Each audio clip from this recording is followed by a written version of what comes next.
2 दिवसांपूर्वी झालेल्या पावसाने शेतकऱ्यांच्या चेहऱ्यावर फुलले समाधान पिके. मागील काही दिवसांपासून पावसाने मोठी विश्रांती घेतली होती.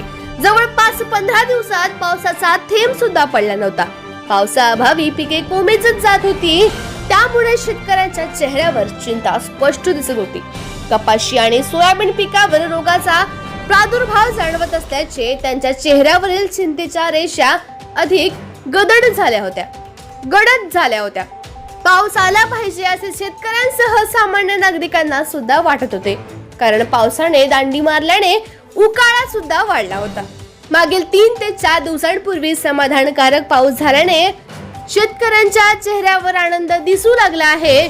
सोबतच पिकांची स्थिती सुधारली आहे. पिके बहरली असून ती मोठ्या दिमाखात डोलत आहे. मध्यंतरी पावसाने जवळपास 15 दिवसाची विश्रांती घेतली होती, परंतु मागच्या 2-3 दिवसात धामणगाव रेल्वे तालुक्यात समाधानकारक पाऊस झाला आहे. आणि त्या समाधानकारक पावसाचा परिणाम आपण बघतो आहे की पिके सध्या चांगल्या कंडिशन मध्ये आहे आणि पिके डोलत आहेत, पिके बहरली आहेत. आपल्यासोबत धामणगाव रेल्वे तालुक्यातील विलास दुधे म्हणून शेतकरी आहेत.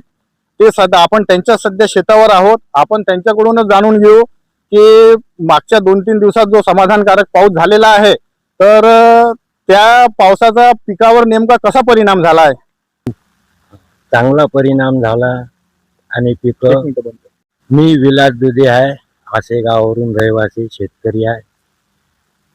मागील 15 दिवसात जो पाणी नव्हता, त्याच्यानंतर या 2 दिवसात पाणी आला, त्यामुळे पिकाची परिस्थिती चांगल्यापैकी तयार झालेली आहे. आणि असाच पाऊस बऱ्यापैकी येत राहो. आज आषाढी एकादशी आहे.